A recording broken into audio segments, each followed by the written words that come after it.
Here's my question, Michael Delahunty. You're a veteran of the Iraq War. You're very slender of frame.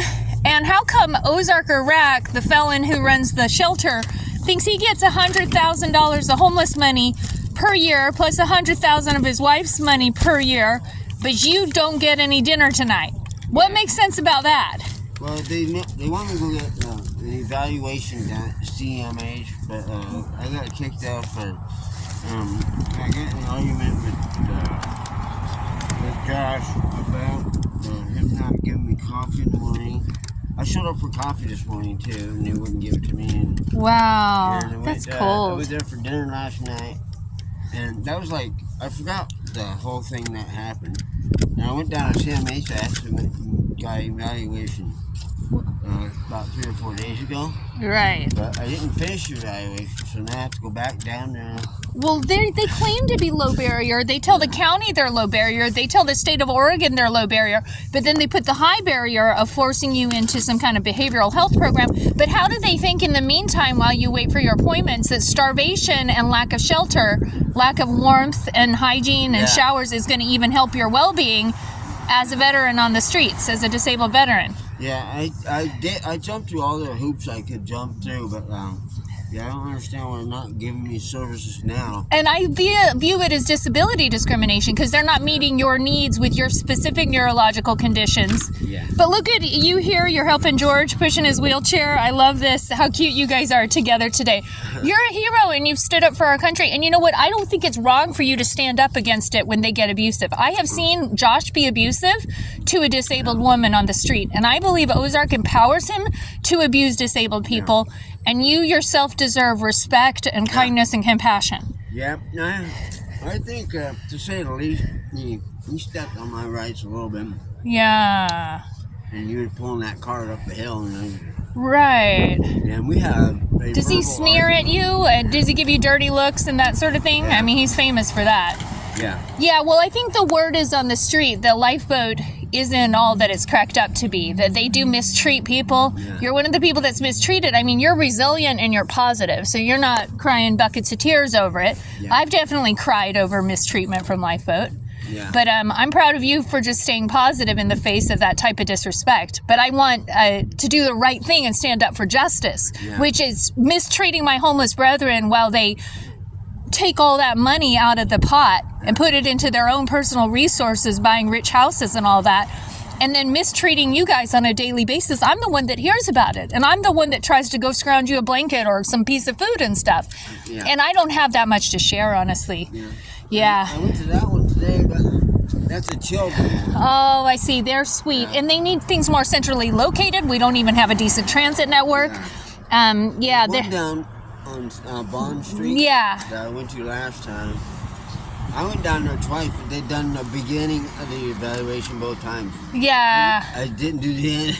Right, and you know, when I brought it up to the director of CBH, the new director, that Ozark was putting unfair discrimination, saying certain people have to get CBH. He's not clinical. He's not a psychologist or anything to say you need some kind of mental health treatment. Forcing you to get mental health treatment is a violation of your autonomy. Yeah. She said, oh, we'll just kind of go along with it. Like, his abuse of power is something you should go along with, and I'm completely much more about your patient rights and your autonomy. Yeah. And if you want to receive services, fine, but Ozark discriminating against your neurological condition or the fact that you stand up for yourself. That's what he fundamentally never liked about me, is I stood up for people who asked me to stand up for them when they were being abused.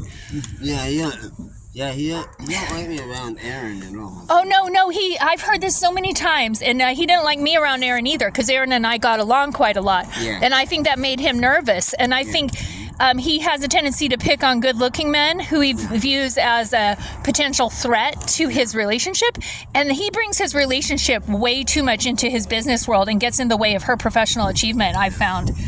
Yeah. So I still have to go back down there one more time to CMH. Right. If I jump. And what does he want now? Access to your medical records as a felon who was committing burglaries and dealing meth a few years ago? Just the mental health part of it. He's asking for permission to look at your medical records? I think so. And that is weird. I know. That is weird. I do not. Release the medical records. They want to. They're forcing you to release your medical records and forcing you to get some kind of medical treatment. Okay. The more I hear them, the more I'm irate. While they're under investigation for disability discrimination, they're pulling this. Well, thank you for your testimony. If I need your help testifying when they get prosecuted for disability discrimination, do you want to show up for that? I mean, I don't know how many. Oh, that's what happened. I spilled a cup of coffee on the curly-haired gentleman. That's right. And I actually dropped the cup on him. On accident, I'm sure, because of your spasmodic condition. Yeah. They don't. And they took it the wrong way, like you were a violent guy. Yeah, That's a disability unawareness. Yeah, they got this Huntington's. I was a caregiver for a guy with a spasmodic spinal cord, and I knew he could throw himself out of bed at night, just flailing. And it can be a verbal thing. It can be verbal too, and so can brain injury. That's where sometimes George has some Tourette signs lately. Yeah. Wow, you guys are awesome. Thank you for standing up for what's right. I really appreciate you. Thank you, Michael Dillahunty. You're awesome. I hope you get back on track, but I don't want these people taking over your life. How about let's get you into some real housing where you don't have to deal with all this? Yeah, maybe. The weather's nice too, so I went down to Cannon Beach the other day. Nice. And just spent the day on the beach and I just want to stay away from myself. Freedom. And I love making movies with you. You always are so insightful. Yeah. You're very intelligent. My Social Security check, maybe tonight or tomorrow. Oh, okay. Don't spend it all in one piece, okay? Yeah. Try to dole it out so you have a little bit for each part of the month. Yeah, I can get my driver's license back too. Okay, amazing. That sounds good. We need to do that for George too. Thank you, Michael. Yeah. You're awesome. They were gonna pay for my driver's license. And then they cut you off of all their resources. I done this. How did they do that and smile at you at the end? Do they ever kiss up to you again after they mistreat you, or do they look at you disapprovingly with that like sassy little attitude? I thought I had the card in my wallet, so I think from the CMH lady. Yeah. And she gave me her card saying that I went there that day. Yeah.